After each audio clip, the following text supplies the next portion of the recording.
Tonight, we are here at the Memorial Art Gallery in Rochester, New York, celebrating the opening of the exhibition, Composing Color, Paintings by Alma Thomas. This is a perfect exhibition to kick off the Aging Inspired campaign because Alma Thomas had a very long career, but it didn't really get started until she retired from her full-time job as a school teacher. The fact that she created a lot of this art when she was quite old, to me, is an inspiration that even as you age and get older, you can still be vibrant and have a fulfilling life and create.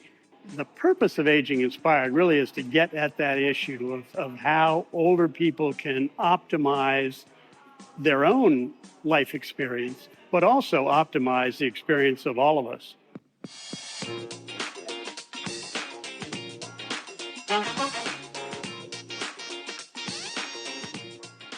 For me, is sort of intellectually stimulating, and that gets the brain matter and all the neurons firing, and keeping healthy. That's what I see in art, and I see it every time my wife and I come. I'm not a young guy, but when I go in there and look at that art, experience the art, I feel like a kid. It makes you feel part of life so that you're not isolated, you're not just sitting somewhere and watching the world go by. It makes you feel like, whoa, I can do this. I don't have to give up on trying something new.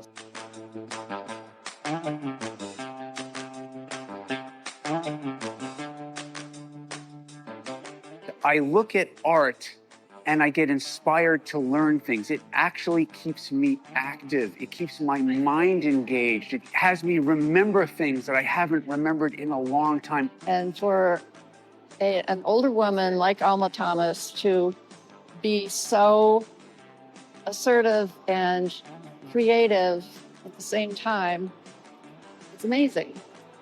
And it inspires me.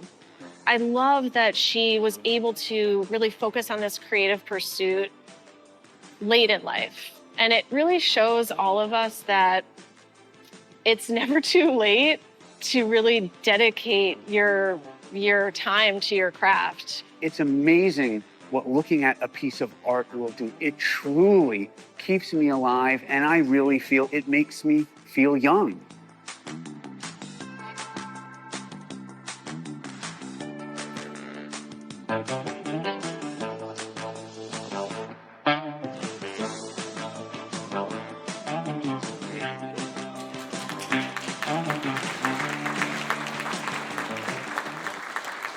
Good afternoon, everyone. Welcome. My name is Sarah Jesse. I am the Mary W. and Donald R. Clark Director of the Memorial Art Gallery. I'm very pleased to see all of you here today. Thank you so much for joining us.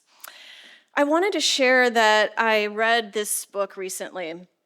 I hadn't heard of William Maxwell, but my partner found it in a little library and thought that I would like it. As I read, I had the feeling that many of you may have had yourself.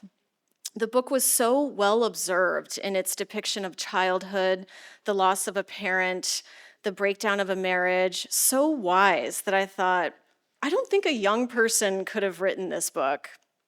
So I turned to the author bio, and in fact, Maxwell was 71 at the time of authorship. Of course, our culture reveres youth. We love hearing about writers who published their first novel at age 25, and artists who received their first solo museum retrospective before they turn age 30. And many careers favor the young, pop music, NBA basketball, for example. My twin sister, who was a professional ballerina, retired at the age of 27, from ballet, that is. She's now an interior designer. But so many of the arts, the ones we feature here at MAG, benefit from mature perspectives and greater experience. I was reminded of artist Henri Matisse, who created one of his most significant series, the paper cutouts, also at age 71. That must be the peak for us, I don't know. When the effects of a serious illness forced him to abandon painting. Unable to articulate a paintbrush, he turned to scissors and created what became one of his most important bodies of work.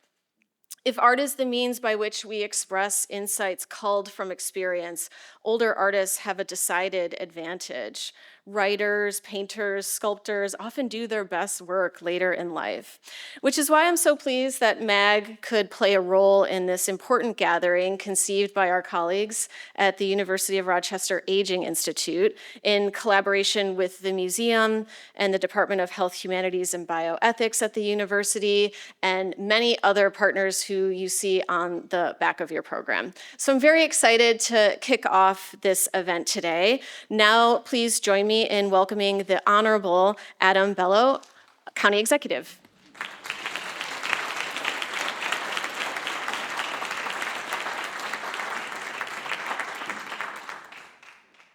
Oh, good afternoon.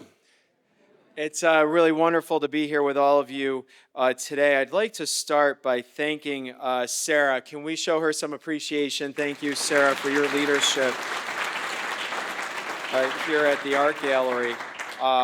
I do want to say, under Sarah's leadership, I find myself, particularly over the last year, at the Art Gallery for more and more public events and celebrations and things like that. And I think opening the doors to the Art Gallery for individuals to experience it in different ways and for different purposes is a wonderful thing. So thank you, Sarah, for doing that. And I also would like to acknowledge and thank the mayor of the city of Rochester, Malik, who I know is a big believer in the value of art. And I want to thank you as well. Dr. Annette, Medina-Walpole, it's wonderful to see you again. Where did you go, Doc? There we go. We get to work with each other again today. And Dr. Conwell, Dr. Podgorski, and the entire team. I'd also like to acknowledge Steve Newcomb, the director of Monroe County's Office for the Aging. Thank you, Steve, for your work. So thanks for being here to allow me to give some opening remarks today. On the registration form, you had asked participants to share 3 words that come to mind when you think of aging in the arts. So I have 3 words.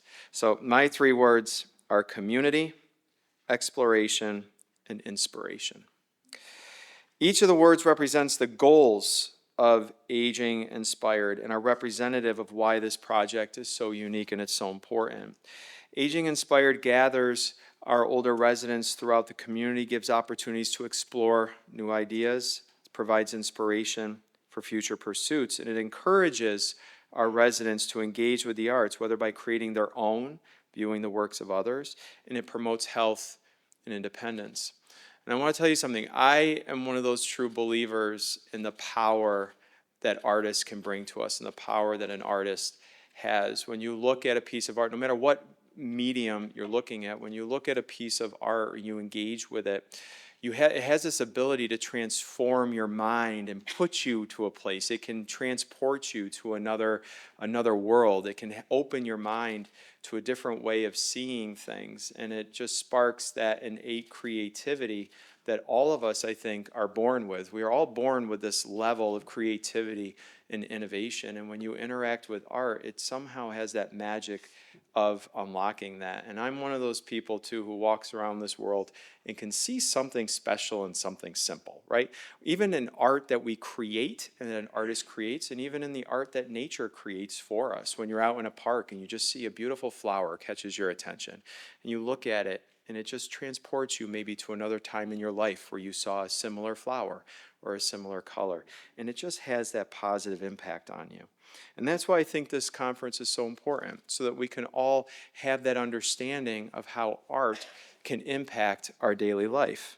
And there was a writer named Franz Kafka who said that anyone who keeps the ability to see beauty never grows old. And I think that both viewing and creating art can have those many benefits. It improves cognitive function, memory, creativity. It strengthens our critical thinking skills. That's also why art is important for young people as well. But engages in the arts improves mental health, it boosts self-esteem, well-being, and contributes to our overall quality of life. And this conference today understands that it's never too late to try something new, to push yourself, to interact with new ideas and people. Now, I mentioned Steve Newcomb just a moment ago. He's the director of the Monroe County Office of the Aging. And under Steve's leadership there, we have as a county also leaned into valuing arts and the impact it can have for the well-being of our residents. We fund a program called Oasis Rochester, where older adults in Rochester can take classes in the visual and performing arts given by instructors at no or a low cost. And programs like that are part of why Monroe County, and I'm very pleased and proud of this, that Monroe County was recognized as an age-friendly community by the AARP. It's something we worked very hard to receive that designation. And we're able to get that designation because of programs like Oasis that we do, but it's really because of all the partners that we have that make Monroe County an age-friendly place, the AARP and others. So we want to thank them for their partnership and their work as well. And I want to thank the University of Rochester for bringing us together. So again, thank you all for your commitment.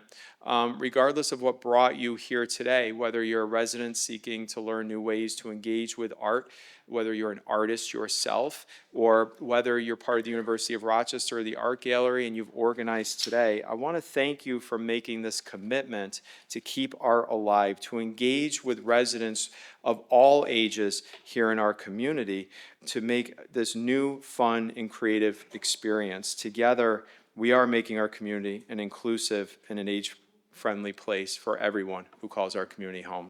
Next speaker, who again I know understands and values the commitment and the investment in art, and particularly public art as well, I want to bring up the mayor of the city of Rochester, Malik Evans. Thank you. Thank you, Mr. County Executive. Thank you all for being here today. And I love the tagline of this Aging Institute, this conference here at the Memorial Art Gallery, Aging Inspired, because I am truly inspired by our older community. And I say older because many of our older adults in Rochester, Monroe County have more energy than people half their age and are staying involved in a way that gives all of us that are, if we're blessed enough to continue aging, inspiration to know what we can do too as we continue to move down the continuum with this process that we call life. Thank you, Sarah Jesse, for welcoming us. I learn something new every day time you speak. I didn't know you had a twin sister, and you mentioned that today. That was a ballerina, no less. So thank you for inviting us here. And of course, my good friend, County Executive Adam Bello, that we work very closely with at City Hall. And the arts are so very, very essential to us at Rochester, in the city of Rochester. We have our Percent for the Art program, which for the first time in years, we take 1% of our capital budget and set aside specifically for arts. And, you know, every month we have new art in our Link Gallery, which is open for community members to exhibit the great art that they have here. But, you know, those three words that you asked us to talk about, I thought about art being nourishment for our emotional, our intellectual, and our spiritual well-being. You know, art connects us. It sparks creativity, provides a creative outlet, and creates shared experiences. Arts help us thrive. I see my good friend Luvon Sheppard here, who is a legend to me. And Luvon said something. He said, I have to do art because it is food for my thoughts and brain. I'm constantly being rejuvenated. And I think so many artists feel the way Mr. Sheppard feels.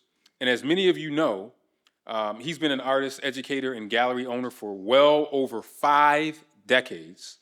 And he shows no sign of stopping. Mr. Sheppard, I mean, so many of your, shall I say, I don't want to say followers, mentees, people who I'll see an artist like Yaqub Shabazz, and I say, who inspired you? Oh, Luvon Sheppard. Your inspiration has really inspired many, and that is that rejuvenation that is so important. Artists don't know the seeds that they are planting that other people look to and say, oh, I got my inspiration from a Monet. I don't think anybody would ever say they got their inspiration from a Malik, but I'm trying. But we all can be artists in our own way and from our own vantage space. And Elma Thomas, the artist featured in the MAGConnect exhibition. Her artistic career didn't take off until after she retired from teaching.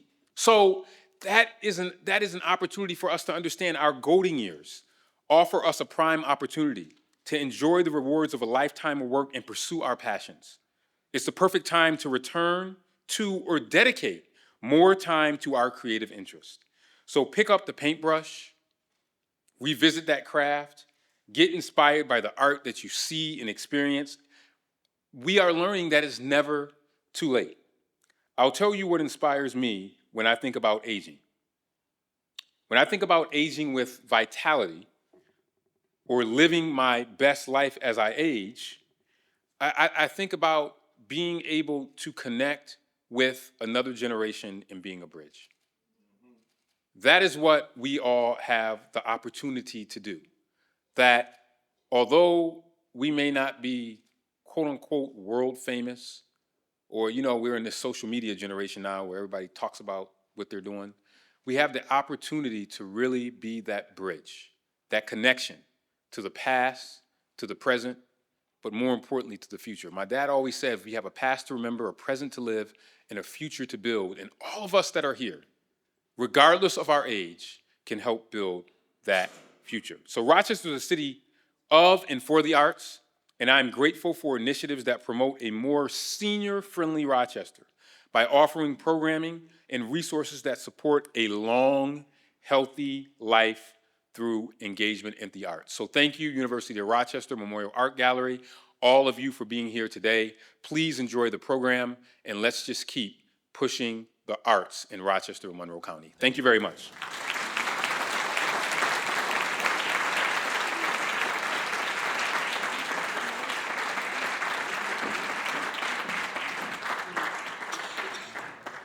Good afternoon.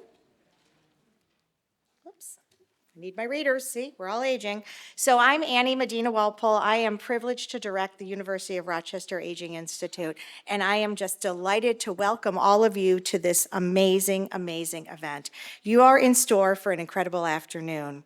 A special thank you to Sarah Jesse, the Memorial Art Gallery, our distinguished guests, all of you, the mayor and Adam Bello, our planning committee, Kara Horvath, Susan Dias, John Gent, Devin Campbell, Tish Nieves, Laura Robinson, Gladys McGee, and many others who participated. And of course, to Dr. Carol Podgorski and Dr. Yeates Conwell. So your vision and your leadership for these events is just incredible. I'd also like to acknowledge a very special guest who's here with me today, who inspires me every single day, my mom, Susan Medina. So. You are an inspiration for Aging with Vitality, and I'm so proud you're here with me today. So the Aging Institute is committed to promoting health, independence, and engagement, enabling every single one of us to live our best lives. So I love quotes, and one of my favorite is from Betty Friedan. Aging is not lost youth, but a new stage of opportunity and strength. And I hope that's what you take from this afternoon's amazing program. The Aging Institute has embraced this idea since day one, with our focus on aging well and aging with vitality. We're a university-wide initiative. We span all departments, all campuses, all centers, and we integrate all aging-related strengths and expertise. We were approved by the Board of Trustees in November 2019. Yes, just 3 months before the pandemic started. So as you can imagine, we were slowed a bit in our early years, but we have arose and really with a very robust institute, very committed to our community. Our institute provides a framework for collaboration related to 3 pillars of strength that all promote vitality and aging. Vital discovery represents research, vital care is about patient care and education, and vital living is engaging with our community across the university and the greater Rochester region. Rochester is truly the ideal place to leverage this strong foundation in geriatrics and aging and expand upon these opportunities united under the Aging Institute. I really believe the possibilities are endless. So I'm going to highlight a few of our Institute's accomplishments. For vital discovery, we've built a strong research infrastructure that's focused on translating scientific discovery into health, wellness, and longevity. Aging investigators university-wide have procured millions of dollars in funding in just the last several years, including a new transdisciplinary center on our campus, the Rochester Resilience Center, under the direction of Drs. Kathy Hefner and Jenny Knoll. This is going to study resilience in life from childhood to older adulthood. And we were just awarded the Nathan Schock Center in Aging Biology. This is under the direction of Dr. Vera Gorbanova, only one of 8 in the entire country, so we're very proud of that. With regards to vital care, we're working to increase access to high-quality geriatrics care, as well as be a leader in education and workforce development. We're expanding our regional geriatrics presence with outreach through technology and telehealth, and we are promoting an age-friendly health system across all sites of care. Meliora, or Ever Better, is our university model, and the vital living arm of our institute focuses on the older adults themselves and the Rochester community. Meliora, no, I got this from Dr. Conwell, Meliora doesn't end at 75, 85, or even 100 years of age. Aging is a period of life where people can pursue new interests and opportunities, which can promote physical, social, and emotional health. Dr. Podgorski and Dr. Conwell are going to expand on that exciting idea in a few minutes. So joining with the Memorial Art Gallery, with the Eastman School of Music, with Eastman Performing Arts Medicine, many other community partners, the Aging Institute is committed to making Rochester an ever better place to age and age with vitality. So again, welcome and enjoy the afternoon.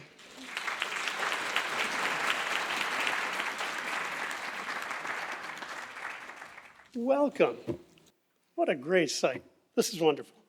And thank you so much for joining us here to talk about this campaign of Aging Inspired. My name is Yeates Conwell, and I'm professor of psychiatry at the University of Rochester.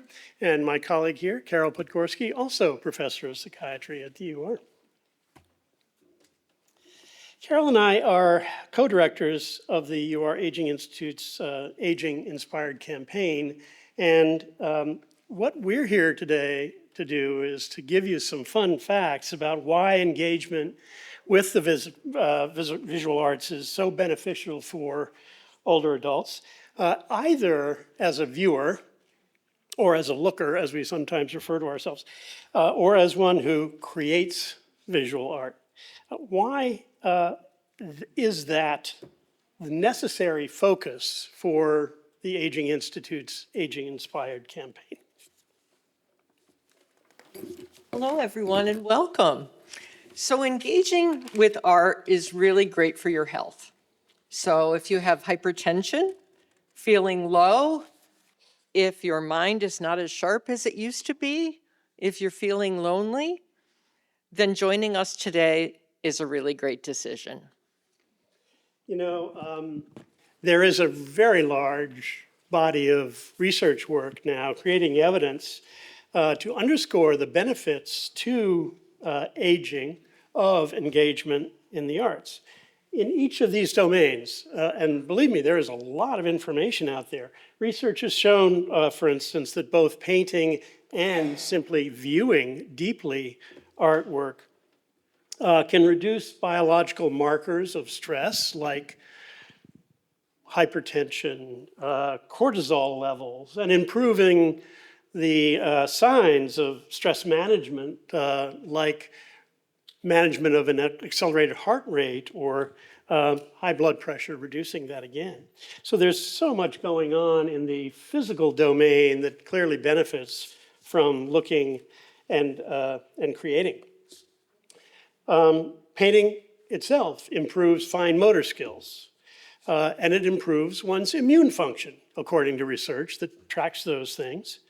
Both viewing and creating have been shown to improve emotion regulation and well-being, improving mood and reducing anxiety, as well as cognitive functions such as attention, ability to plan activities, and memory. In fact, there's exciting early evidence to say that engagement with the arts may slow progression of cognitive decline in people with Alzheimer's disease. but it also improves social connectedness in very important ways. And that in turn has been associated with significant reductions in mortality. So how powerful is connection with others? Well, many people are unaware that the health effects of being social are very strong. For example, there have been lots of studies that have looked at the impact of various health behaviors on mortality. On this slide, each of these lines represents a different study. The longer the line goes to the right, the greater the chance of living longer. The top two studies are of social connection, one of social support and the other of social integration, or how linked a person is to layers of their environment. And as you can see, both have a comparable or even larger effect than, for instance, smoking cessation, abstaining from alcohol, and physical activity. Now, let me ask you something. It's going to be a little show of hands I hope you'll help me out with here.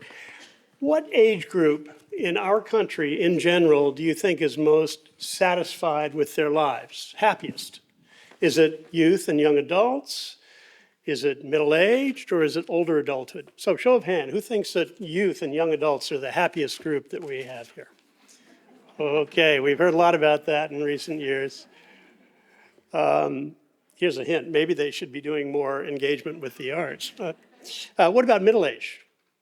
A lot of resources, okay. And how about older people? Show of hands, are they, yeah, okay, I think we have a select group here, but the research definitely shows that. Older people are the most satisfied group in our population, despite the challenges that we all face. And that surprises a lot of people, but you know, you stop and think about it for a minute, and what you realize, of course, is that older people have been through a lot. They've learned valuable lessons along the way, and in general, we are a very resilient bunch. And there are a lot of reasons for that, but one of them very clearly is that an appreciation of and participation in the arts is associated with that level of well-being. So even if you aren't engaged as a younger person in the arts, you didn't take classes, you didn't practice art, maybe you didn't go to museums, just wasn't part of your vocabulary. Even though you don't have that at an early age, when you get to be an older person and you pick that up for the first time, it's associated with these health benefits. You can teach us old dogs new tricks. So why do we think the Rochester region is a great place to add vitality to aging through the arts? Well, for one, we have a lot of older adults. In fact, it's the fastest growing segment of the population in our area. Also, older adults are the greatest supporters of arts in our community.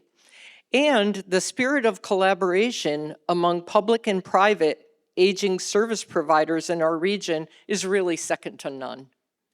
And we have a narrowly vibrant arts community. Look around you here at MAG and then go out into the community and talk to the many representatives of partners in the arts who are here today, and you'll see how really fortunate we are.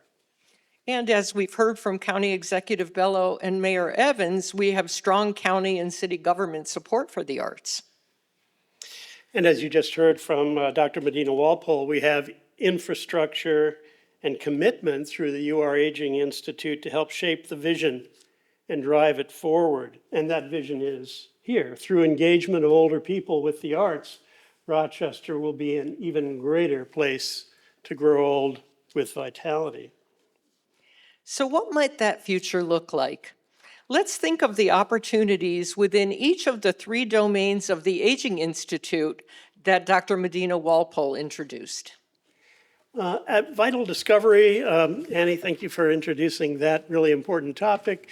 That's the research that we do to both show the benefits to vitality and aging of arts engagement, but also to learn about the mechanisms that underlie that, be they biological or psychological or social, so that we can use that knowledge to further optimize those effects, that is, make them even more powerful. At the U of R, Dr. Medina-Walpole mentioned the large centers that have come to bear there with support from the federal government. For another example is the center that we have had for a number of years to look at approaches to developing the science of emotional well-being as people age, what underlies that, and how can we really make that ever more powerful. We have experts in the study of longevity here, unlocking the secrets of aging, not only in years. It's an important point. We're not talking about helping people live forever.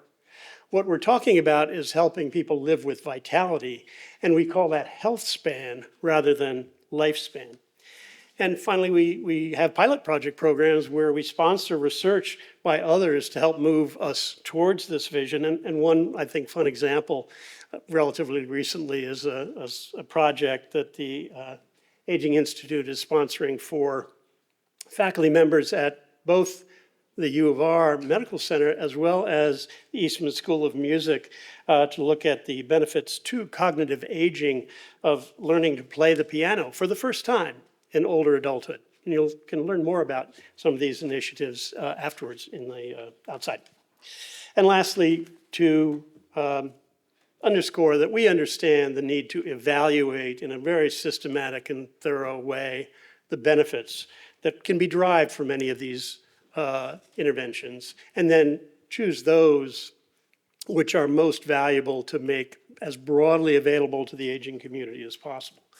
This is a large national movement that you will continue to hear more and more about over time. The words that describe it are neuroaesthetics, the science of neuroaesthetics, and the science of the neuroarts, which brings that to the community. And what we hope to do here in Rochester is to be one of those centers of excellence in making this change happen. Aging Inspired also has a role to play in enhancing vital health care. This slide captures some examples of what is happening and what we hope to see more of as a result of this campaign. A great example is the Eastman Community Music School, which bridges the university and the community, as does the Encore Chorus. You can learn more about this at the reception. This event today is a foundational step in establishing partnerships among the Aging Institute, the Memorial Art Gallery, and other community organizations to promote healthy aging through visual art. Workforce development is another important role we want to play in advancing the mission of the Institute, specifically to increase awareness across all the health professions of the health promoting and healing benefits of the arts. Potential collaborators in this effort include the Eastman School of Music, the School of Nursing, the UR Department of Health Humanities and Bioethics, the Division of Geriatrics, and gerontology programs throughout our community. A wonderful example of incorporating art and medical education can be found on our website in the interviews featuring Dr. Gerald Marks, a centenarian, artist, and renowned surgeon. Dr. Marks shared how he advocated for his surgeons in training to learn to paint, to improve their visual, spatial, and problem-solving skills in the OR, as well as to increase their compassion at the bedside. Aging Inspired also looks to enhance the practice of social prescribing, and this is a model of care that enables health professionals to actually formally prescribe the practice of non-clinical community activities, arts, movement, nature, volunteering, to improve patient care. We think it is really important to optimize accessibility of all of these opportunities to engage in the arts by older people in our community. So how can we do that? Well, just a couple examples. One, we should have and really aim to create a virtual library of resources where older adults who are interested can go and find the opportunities to engage in visual arts that meet their interests and needs. Galleries, exhibitions, schools, places where we can learn and see. And then I honestly believe we need to go farther in changing the culture here in our region and beyond. Culture of aging from one in which currently our older adult population to some extent lives in relative obscurity, to one that recognizes that in later life, it can be a time of vitality, a time of creative expression, a time of life satisfaction, and a time in which older people engaging in the arts make a meaningful contribution both to their own health and well-being, as well as that of their families, their neighbors, and the community more broadly. When you registered for this event, we asked you what 3 words come to mind when you think of aging and the arts. This word cloud shows the words that popped up most frequently by your responses: creativity, expression, joy, inspiration, wisdom. Well, thinking of and embracing those words as potential outcomes of the Aging Inspired campaign, we invite you to share your ideas by letting us know what is your vision for Rochester as a great place to age with the arts. Thank you. Thank you.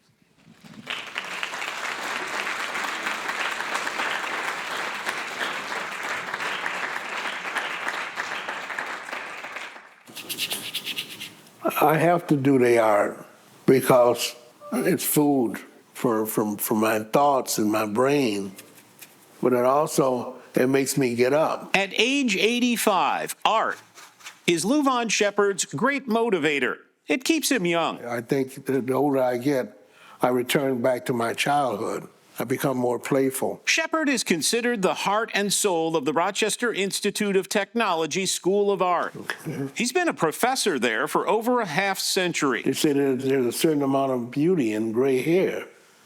Well, I never could see that.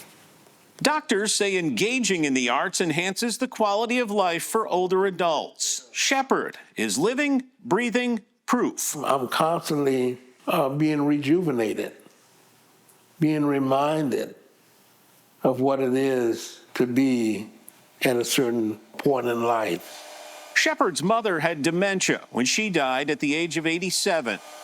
A fact that's always in the back of his mind. Art helps keep Sheppard sharp, focused, driven. I don't know what it is to be hooked on drugs or something, but I kind of think I'm hooked. The meaning behind a painting is often open to interpretation. You wash them out and keep using them. Sheppard says as he's gotten older, his paintings have taken on different meaning. Art is really important to me because I can travel all over the world anytime I get ready. A world that's changed a lot in his 85 years. Different, but still bursting with color. I don't have too many dull moments. My cup runneth over. In Rochester, Seth Voorhees, Spectrum News. Joining us is Luvon Sheppard, Denise Heischman, Rachel Edwards, and Susan Alexis Tkach. Join us, please. And good afternoon.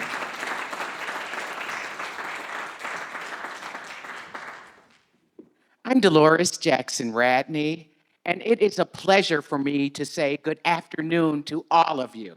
Good afternoon. I am the outreach coordinator of the MAGConnect program here at the Memorial Art Gallery. But my time here at the Art Gallery goes back to 1991, where I was the family and community outreach programmer here for a decade. And then I have spent a lifetime in this museum and engaging with the art. And so the MAGConnect program that I am uh, in charge of in this day is the most important one, I think, to me, because it is helping me to age with inspiration. I engaged last year, I got some statistics. I gave 29 tours and talked directly with 411 people over those 29 tours. Every group is important to me, but the ones who are usually so delighted are the ones who are about all of us here today, those of us who are over 50 or so years old. Probably a third of my tours are for senior citizens, our golden people, all of us, again, including me. And so I love to give tours. It inspires me. I know this collection very well. It's growing, it's changing, and engaging with people in a social atmosphere really connects us. So what is MAGConnect? MAGConnect is a program here at the Memorial Art Gallery where we will send transportation to any group who is in need of transportation.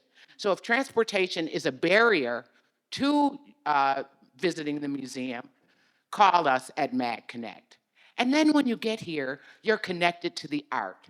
I give you a tour of the museum, and I always say it is your tour. I look at my group, I let them tell me what it is basically that they might want to see, but more than anything, I'm asking them to simply look at the art. And when we're looking together, it is I think it has a spiritual dimension. At the end of um, an hour and a half tour, we go out to the pavilion, and we sit and we talk about what we have experienced together. And I always say that I am more enriched at the end of a tour than at the beginning because we all learn together. And art is so inspiring. I've had the pleasure to spend my whole life in the arts. I have to say that I started as a performing artist, and I still engage in storytelling in the museum.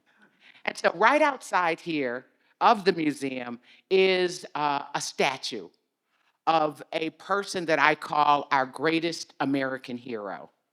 And when we look at that piece of work together, the storytelling that happens is this.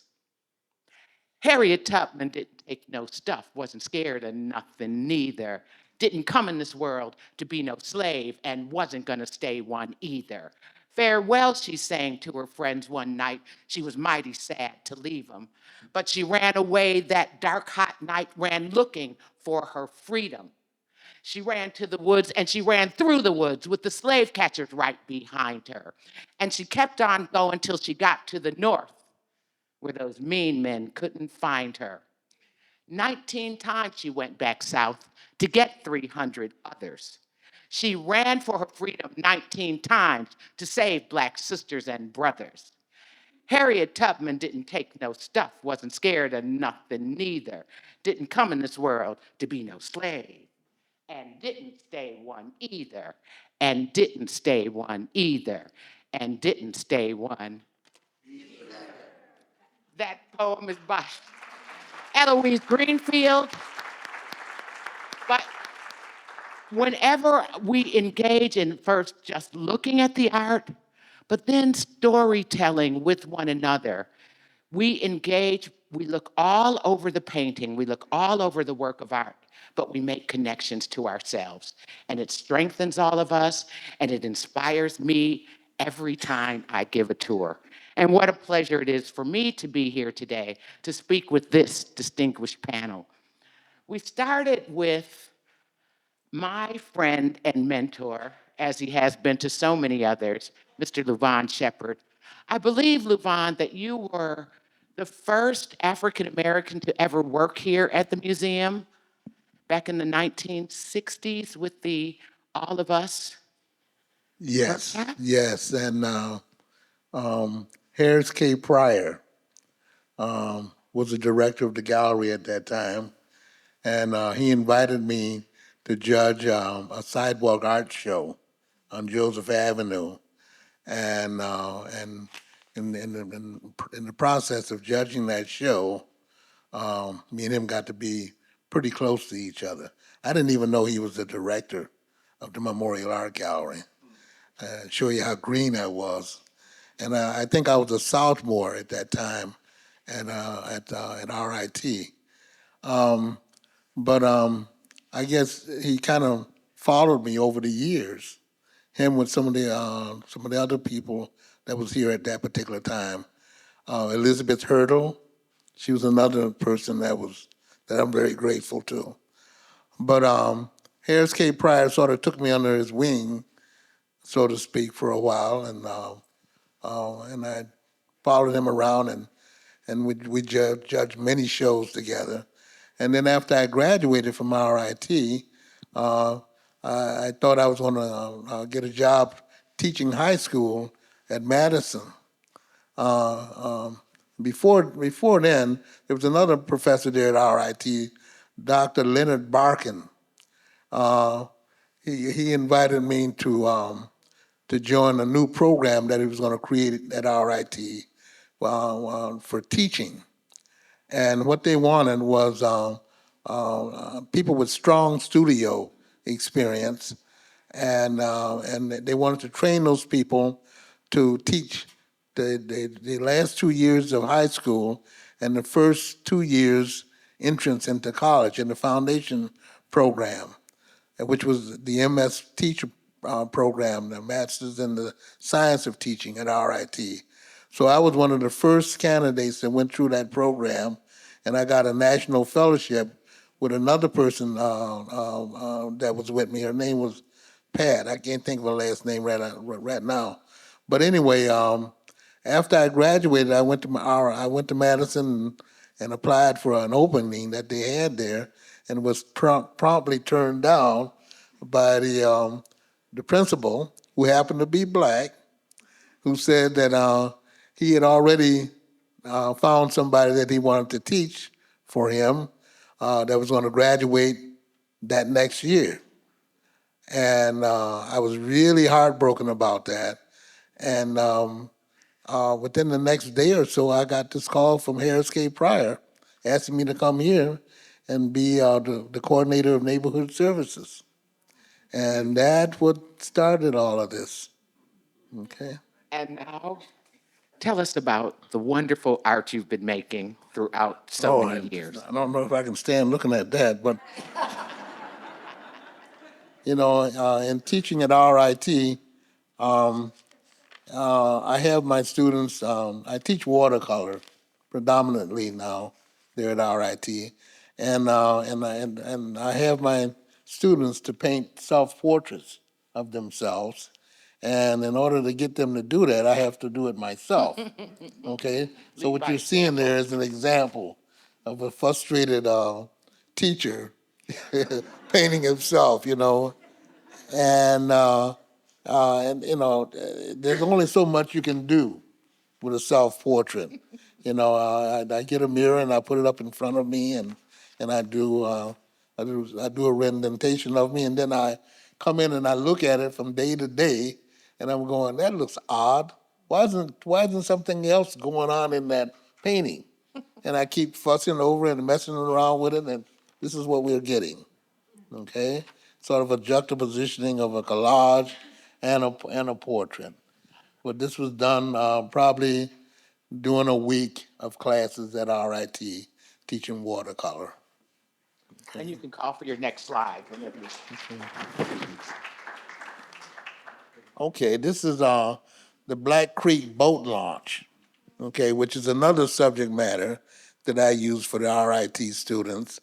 Um, the Black Creek boat launch is about, maybe a few yards away from the campus there at RIT. And I like to take the students there to do direct observational work, plein air painting of the boat launch. and we start in the summer, early summer, and we paint up to fall, and that would be for the winter semester, and then I do a spring semester, doing the same thing from the winter to the spring.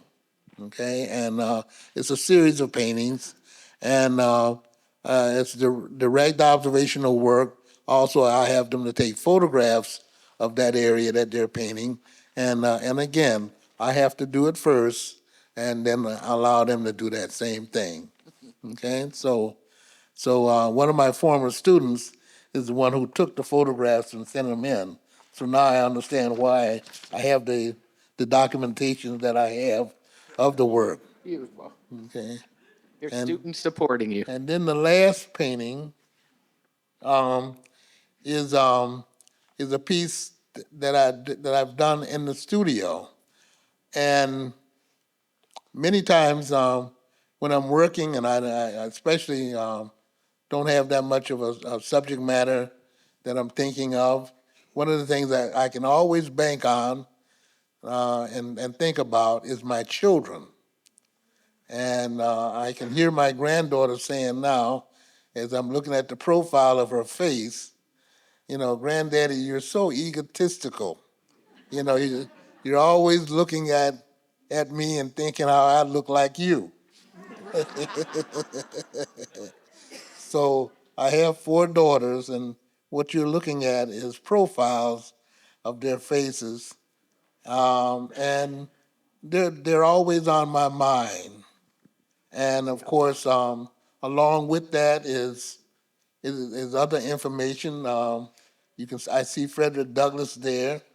This is a montage that's about I think about 3 by 4 foot large, and it's just a part of that collage. It's not the full painting. And what you're seeing there is a juxtapositioning of things that race or come across my thoughts. You know, I think I'm always interested in the work of Frederick Douglass.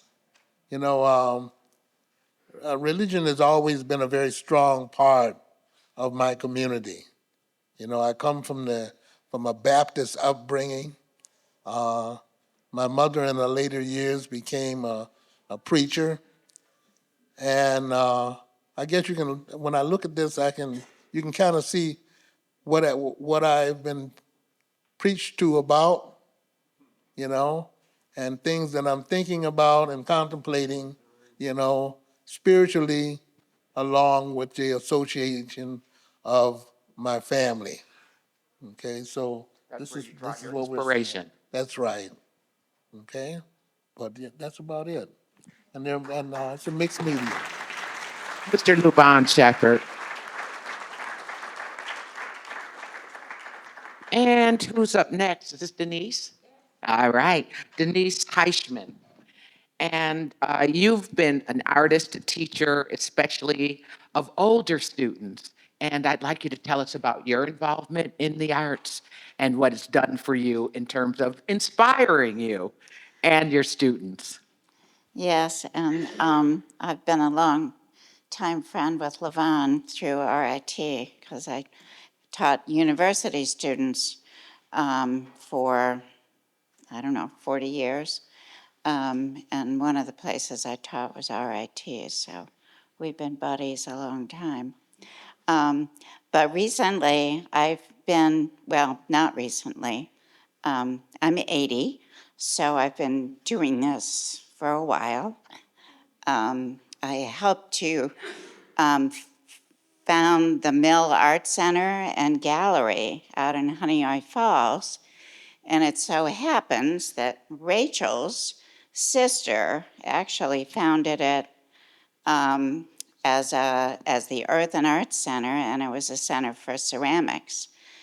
And she asked me and a few other women to come and teach there, and we did.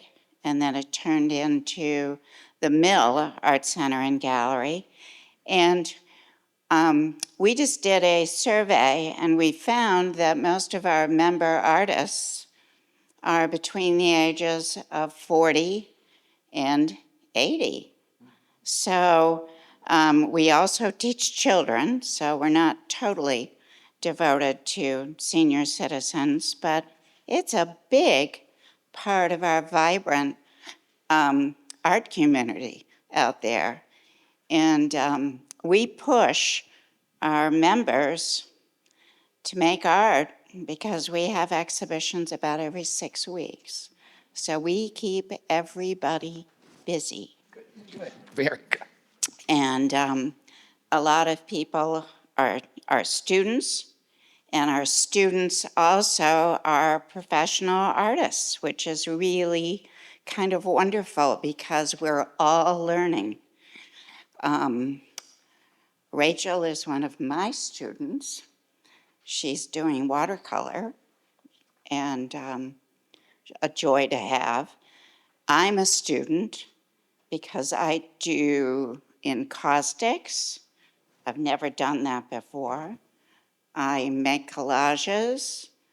I do monoprinting because we have workshops and open studios.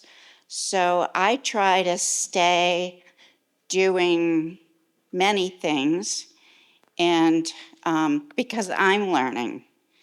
And I'm there with my students. We're all working together, and we're all learning together. And I love teaching people that really have never done art before or have been on the periphery. And now they have time to do this. And it's an inspiration. And you are an inspiration to us to still be working with all of your vitality. So, and I didn't know I was going to do this. Tell us about your work of art. Yes, the two pieces that I'm showing here, one is an abstract, and I'm inspired by what I see around me. This one in particular, we were looking at the wetlands in Florida, and so I was doing videos of these.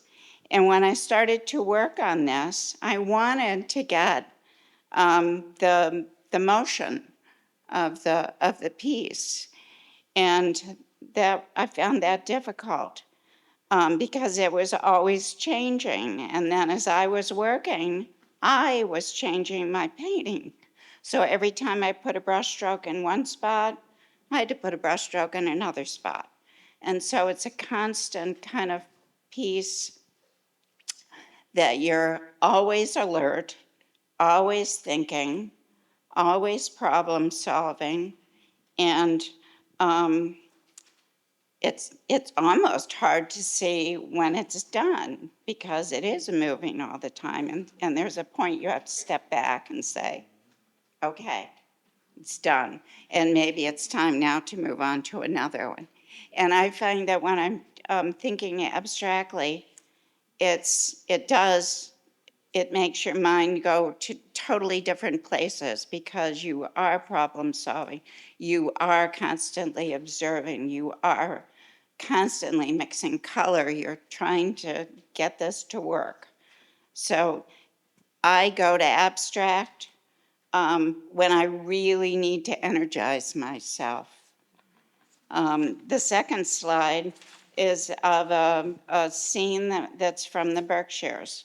And we were just driving along the road and saw this scene, and I love the tree sort of sitting out there in the middle of this field. And so I snapped a picture, snapped several, and this one ended up being the one that I selected. And I think abstractly it was because of all the ovals I was looking at. And I thought, gee, the clouds are doing the same thing that the field is doing. There's a whole series of concentric ovals in there, and I was sort of fascinated by that. So, and recently I've been looking a lot at the sky because they're pretty spectacular because of all the clouds. So I'm heavily into painting clouds now for the color. And in this particular painting, I started the painting with alizarin crimson red, and it sort of sparkles through. And so I always like experimenting with different colors on the canvas that I do. And I try to pass all of this on to my students because it's a new way of seeing. And it makes me happy when everybody says, yeah, I'm driving around looking at the sky now. You know, I have to pay attention to driving because I'm looking at clouds and skies and trees differently. So you start to see completely differently when you have to translate your world around you onto a flat canvas or a piece of paper. And so it's energizing. And filled with kuumba or creativity. So Thank come make Thank you, Denise. Rachel's up next. And Rachel is going to talk about her recent return to painting. Is that it? Conversion. Or conversion to painting. What were you doing before? Tell us all about it. Like many people in Rochester, I started out as a photographer. And largely because I didn't feel like I could paint. That was my older sister was the creative one. And I bet if we had a show of hands, a lot of people here might have had a similar experience where I, as a first grader, was doing an art project, and the little girl across from me, my friend, was saying, okay, now this is a house on fire, do red. And so I would do red. And we went back and forth, and it ended up scribbles. And I took this home, this paper with me, and my father said, oh, let me show you how to draw. And he drew the hills, and he drew some pine trees and a little sun with spears coming out of it and a bird. And so that was my kind of formative landscape. And so I became a photographer and I studied other things. But through photography, I had a lot of influences like Edward Weston, you know, looking at a green pepper with such a different emphasis than we might in our kitchen. And Walker Evans and, you know, various photographers. I learned how to, and my husband, William, is also a fine arts photographer. So I had it all around me and I learned to read prints and see positive and negative space and look at how the frame interacts with that and how light forms shadow. And so I learned a lot, but I always felt like I couldn't paint, and it seemed like a bit of a loss. I read somewhere that Pablo Picasso said that all photographers were frustrated painters. And I think I was to a point. But it was during the pandemic when I was depressed, along with probably most of us, and just put my little vitamin D light on and sat in front of it and painted. And it was color therapy, basically. And so I became really interested in watercolors because of the easy cleanup. And I started taking some online classes, and then after the pandemic, painting with Denise at the mill. in a very supportive community where we were pretty much retired. We hadn't had time to do this, but now it's a privilege to have that opportunity to focus on. So it was non-judgmental, and Denise, I've always said, could coax creativity out of a rock. She's That's the mark of an excellent teacher, isn't it? Yeah, very enthusiastic. And I had to give myself permission to not have it. It doesn't need to look like reality. I had to say, okay, these colors can be mine. What happens in this rectangle is my reality, and I don't have to be determined by something else or someone else. So what I learned and what I'd like to kind of bring out today is that it's a different language. It's a nonverbal way of opening your senses widely, your reception, to be receptive and to see things in color, intensity, cool and warm, positive and negative, and it infiltrates your way of thinking and problem solving even, because we end up making connections with parts of ourselves or problems that have been nagging in our head in fresh ways. And I really feel that everybody has that ability to do that, and we should be encouraging that in our children. But at this point, it's harder to break out of our spreadsheets and let yourself go wide and be receptive. But it's a language that gives us so much more richness and meaning in life. And I think that it creates, as County Executive Bello said, seeing something beautiful in the small, common, everyday, it's an aha moment. That's kind of what we're here for, to enjoy those things. And art is that language. I'm very grateful that I share it with my husband because it enriches our relationship. And our community at the Mill Art Center, to be able to have that kind of place where you can have these conversations and learn new things and take risks. It really creates great community. It does. Yes. Yeah, well And said. that's one of the things that we really, really need and inspires us so much. Thank you. Thank you, Rachel, so much.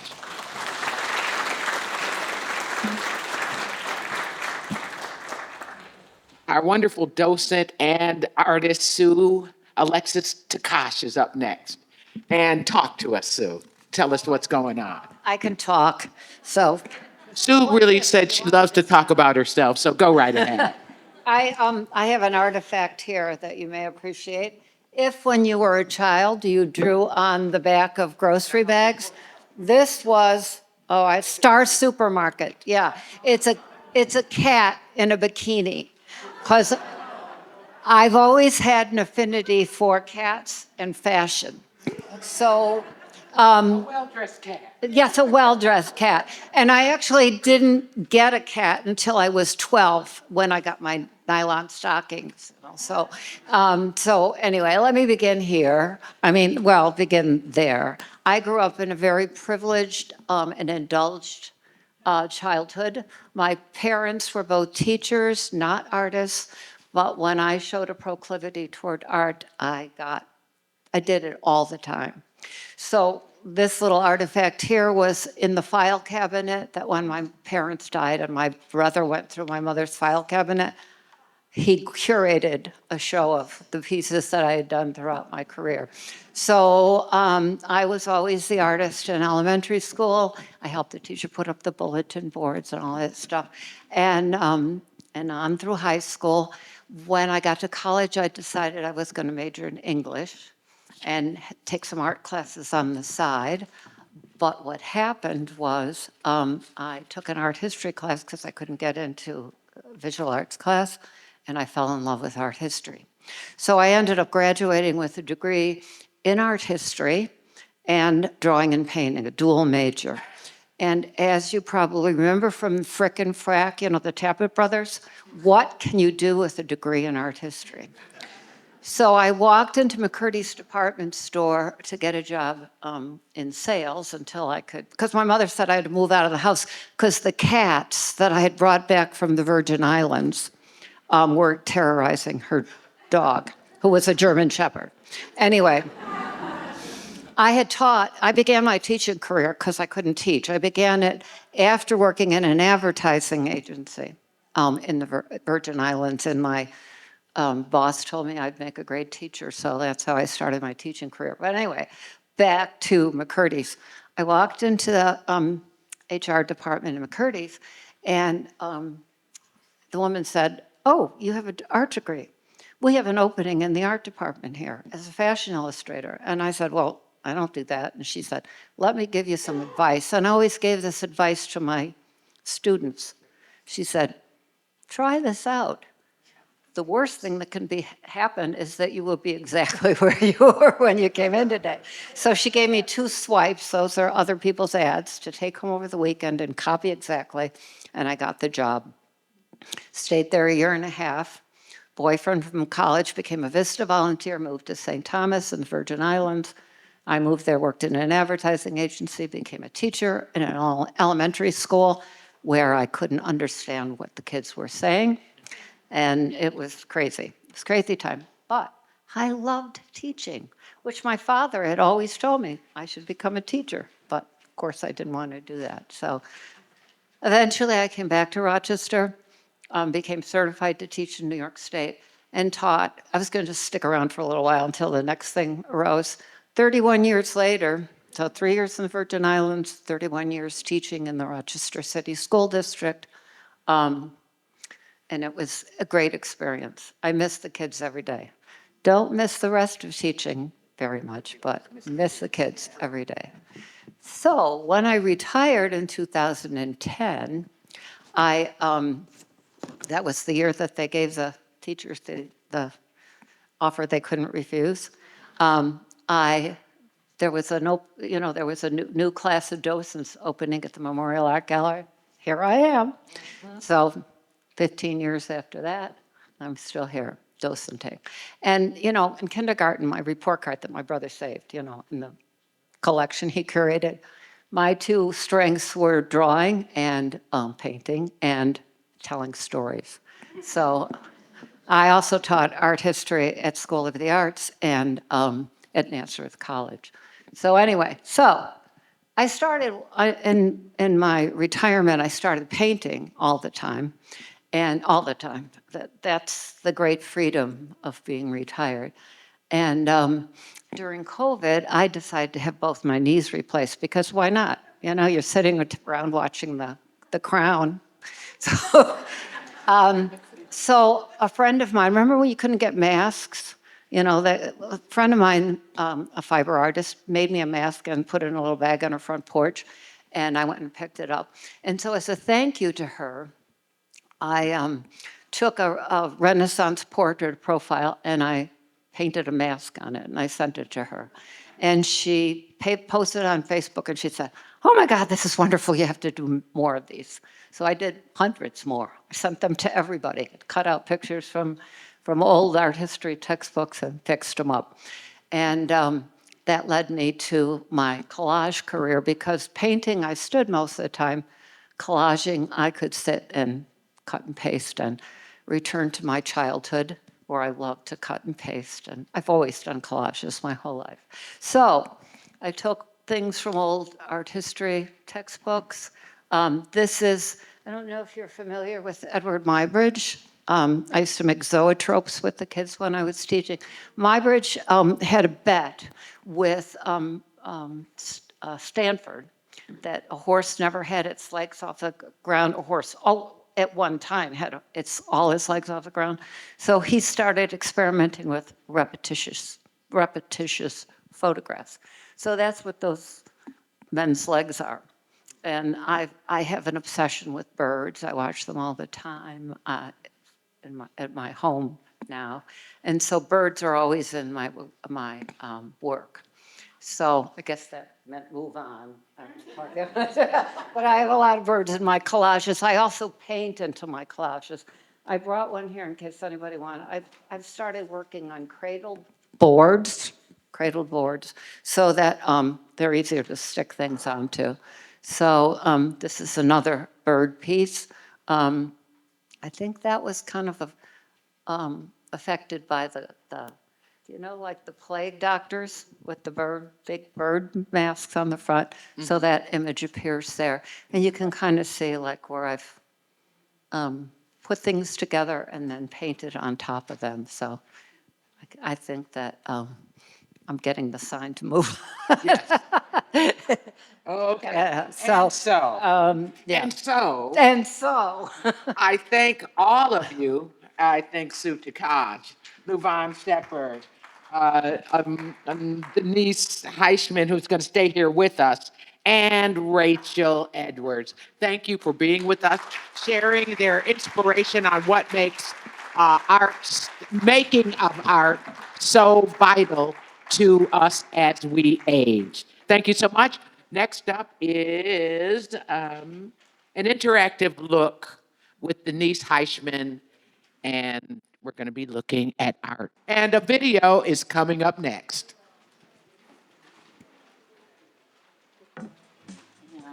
Today we are at the Creative Workshop in the Memorial Art Gallery, and we have adult classes happening today, which include a variety of medium.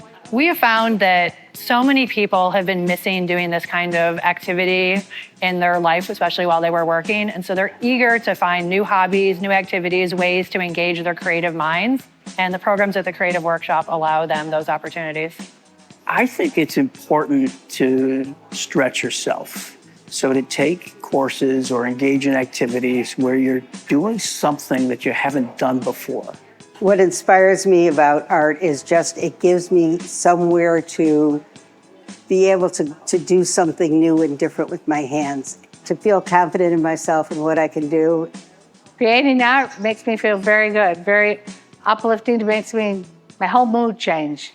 I think the best part of teaching older adults is watching them come into their own, to seeing them break free from whatever their professional life was, whatever their role was in their family life, and become their own. And the other part is the community that builds between them, seeing how they interact and make friendships in the classes. Being an artist and creating art really kind of explores, makes me more joyful. And in today's age, I need some joy. And one of the greatest things about it here is not just being able to create the art, but the community that's here. So it's not just the art, but it's the friendship that's been great. I enjoy looking at my pictures and showing other people, look what I did. It makes me feel good.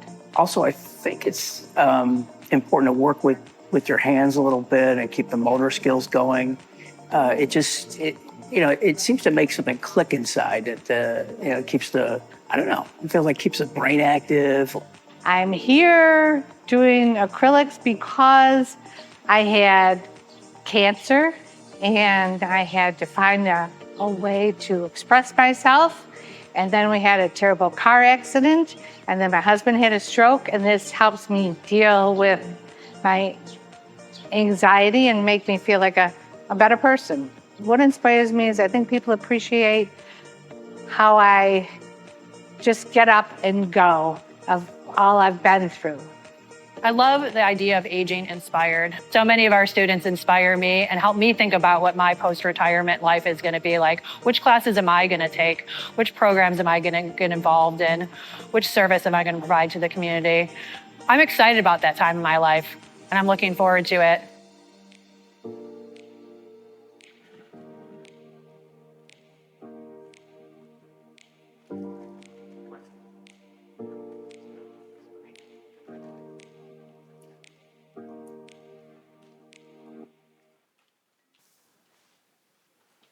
So these are some of the tips that we're going to be talking about looking, deep looking at paintings. And hopefully this will just give you another level to appreciate art. And it's basically the tools that the artist uses to tell his story. It's our vocabulary. And some of them are formal. It's like grammar that we learn. And so I've got a few things that I wanted to show you. And then hopefully when you get out into the gallery to look at art, it's going to be a different way of seeing that.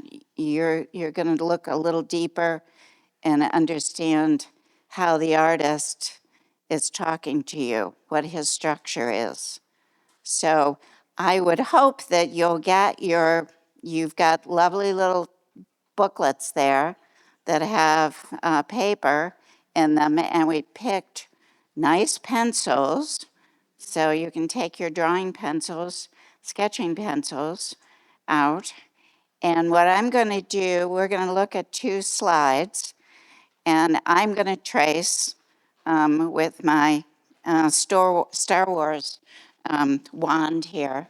And so I'm hoping that you'll sort of sketch along with me and figure out how he was putting this together for you, Monet, to tell his story to you, how he was feeling. So I guess the first thing that I'm going to ask you and just shout out, how do you feel about this painting? What does it make you feel like?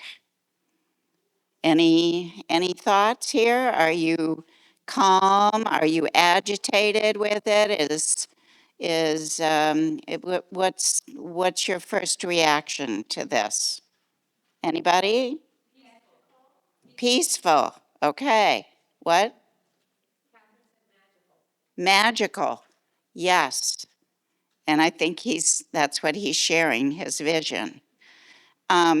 So what he's telling you in this, first off, is he's all about color. And so he's trying to tell you how beautiful this scene is in the morning. I think it's the morning. And probably it's the cool, sort of misty light that he's gathering there. And this is Waterloo Bridge. So he did a whole series that I think were on view here at a special exhibition at the Memorial Art Gallery some years ago. So you've got the combination of these beautiful sort of violets and blues, and it's all sort of misty. So that's what he's seeing. And then he's got this beautiful sunlight on this bridge. Thing is, he wants you to stay and look at this. He doesn't want you to start over here. No, sorry, wrong. He doesn't want you to start over here and just walk across that bridge and keep going. Because all artists want you to look at their painting for the longest possible time before you move on to the next painting in an art gallery. So what he's done is he's started you across this bridge structurally, and he's got all these wonderful carriages, and it's a very busy bridge, but it's a calm scene. So he brings us in, we read left to right, at least in the Western Hemisphere. So he brings you in on the left with this sort of leap in on this arch, but he's not going to let you somersault across the page. He's going to stop you right here with this vertical. And if you follow this vertical up, there's some activity up here. So you're going to pause visually here and you're going to look. And then you're gonna take the leap to the next one. And there we are again. And he's even got, I guess this is a flame. I'm not sure what's going on there. But you're gonna stop and you're gonna look. And you're gonna look at all that's going on in here. And then he's gonna move you across with the carriages to the next one. And you're gonna look up. He sort of stopped you here. And then you're gonna come across and you could exit, but he gave you this little dark patch that's a stopper right here. So he doesn't want you to leave yet. He doesn't want you to get across that bridge. So you're gonna come up, and now you're gonna make this big oval. And the eye is it's like follow the dots. The Gestalt, I think is the theory's name.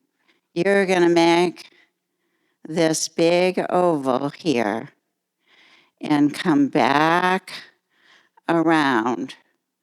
So he's letting you circulate and he's letting you look at the color, look at the activity, look at the beautiful contrasting warms that are happening on the bridge. And this is the opposite on the color wheel from everything else that's going on. So you get a sparkle in the color and sparkle in the light. So on the next slide, so Jonathan, are you, okay. This is another painting in the collection by, I think it's Jonas Lee, who did this in the early 1900s. And so again, I'm gonna ask you, what do you think about this painting? What's it make you feel like? What's happening? How does it make you feel? Anybody? It's what? Industrial, yes. Lots of steam. Atmospheric. Cold, okay. How about the scale? It's big. It's big.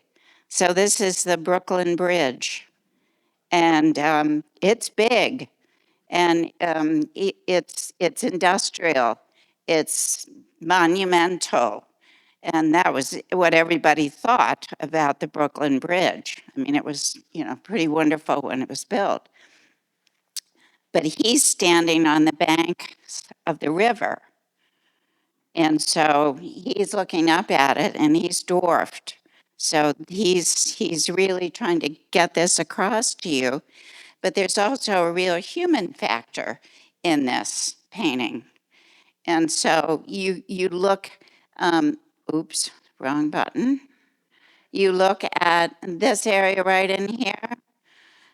There are human beings in there. There are people in there, probably workers trying to keep warm.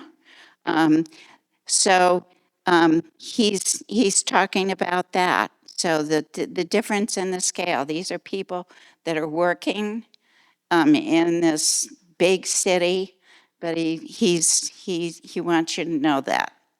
So in order to do that, he's using scale. In this painting, the bridge is huge, we're under it. And so again, left to right, he's taking this big diagonal. So get your pencils out and trace these, because you'll learn a little bit. When you're done, you'll see on your two-dimensional paper what he's talking about. And it's kind of fun to be able to do this. So you've got this big sweeping diagonal that comes to a point. It's like a big arrow that leads you right in from the upper left-hand corner. And he drops you in this area, right here. So that gets you into the painting pretty quickly. And then In order to get you here again, we've got another sweeping diagonal coming in from this corner. And it comes in and it drops you in this area. And this is the focus of this painting. These people that are working here, he's talking about who makes this city go. So you've got this big diagonal come in. And then you're using that element of repetition. I think that's on your papers, and we had it on the screen. So we've got the elements of repetition going on here with these diagonals. We've got all these diagonals. We've got these diagonals. We've got these diagonals. We've got diagonals everywhere. And diagonals are very active things in space. They're like vertical lines that have been tipped back into space. So he's moving you around this painting in a very kind of energetic way, even though it's a quiet scene. So then you come back, and now you know what he's interested in here. He's going to point you in that direction with the horizon line. And by the way, the horizon line is the height of the viewer that's looking at this scene. So that's the viewer's eye level from standing here on the river.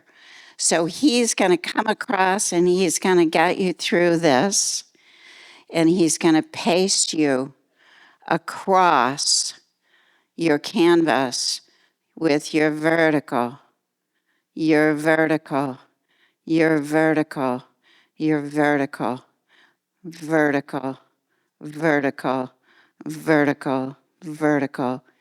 You get here, and he gives you kind of a sliding board to say, don't leave yet. I'm sending you back. And you come off that little sliding board, and you come across again, all the way across this canvas. So he's keeping you interested, and he's keeping you looking.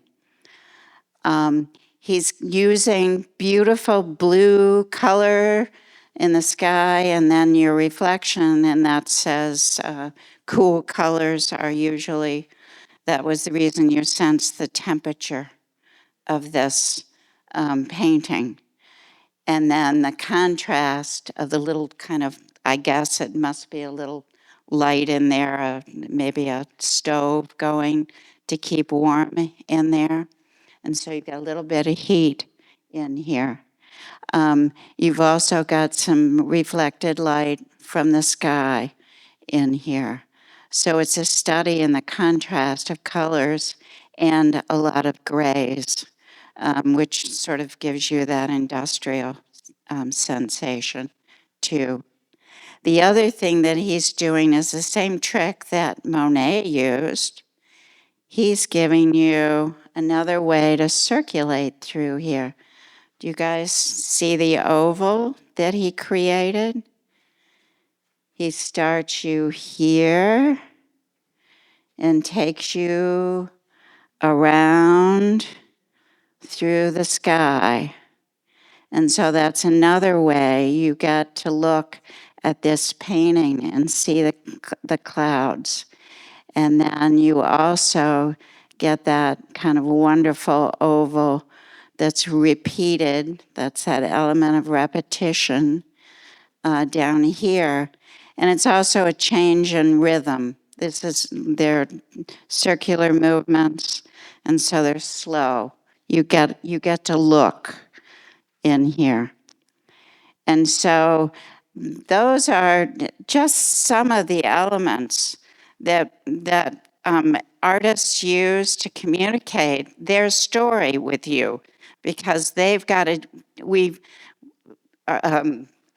writers have words, musicians have notes. We have things like line, color, vertical diagonals, positive, negative shapes, repetition. We have all of these elements in our vocabulary, and we try to put them together to be able to tell a cohesive story, a full story, so that you can see the whole story that we're trying to show you and tell you. So, and thinking back to scale, does anybody see little elements in there that are alive and tiny?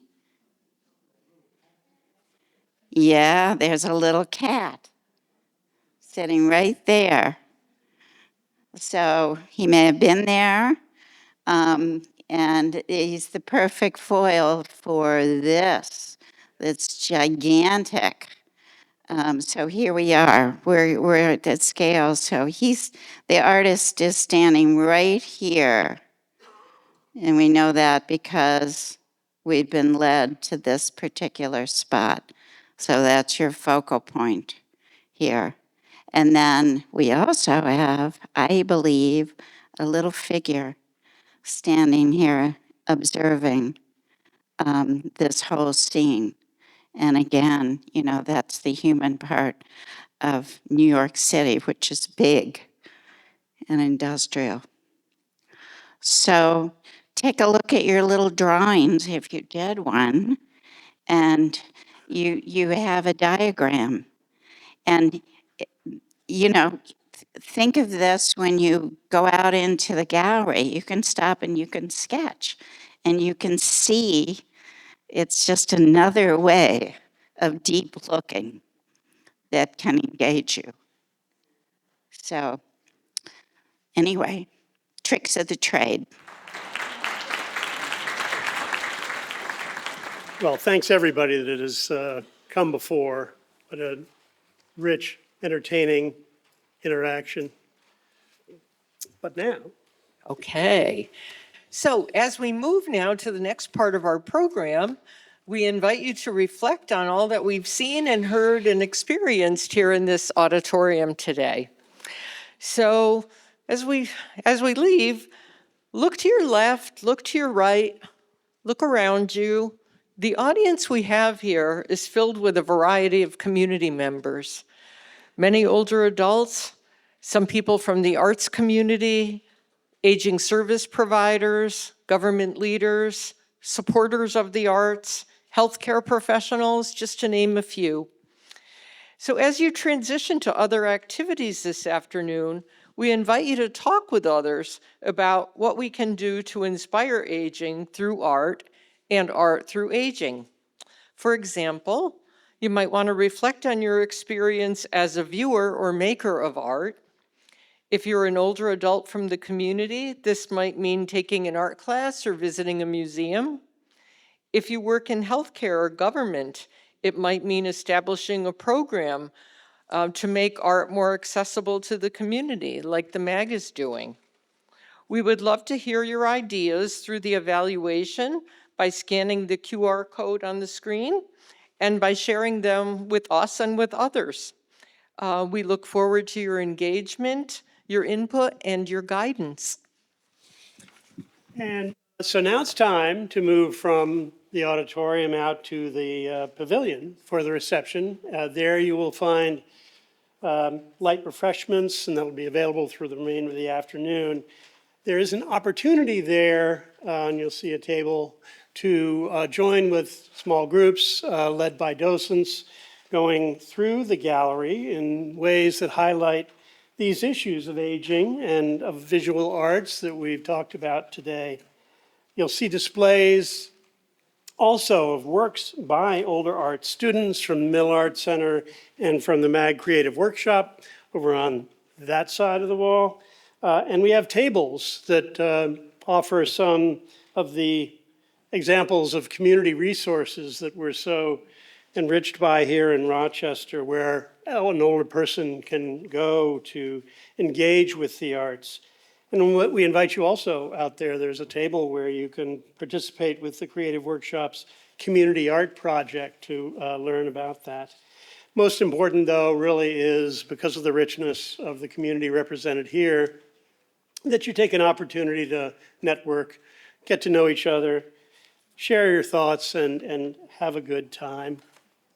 And on your way out, if you're interested in learning more about vital aging through the Aging Institute website, Aging Inspired campaign, scan this QR code, and then, sorry, I run by it so quickly. You got to be quick with your camera. I'll come back to it. And the other is if you want to receive updates from us about progress of the campaign and how to participate, here's another site where you can check the QR code and then leave us with your contact information. So again, let's go on out there and have some fun. Thanks, everybody, for being here. Thank you.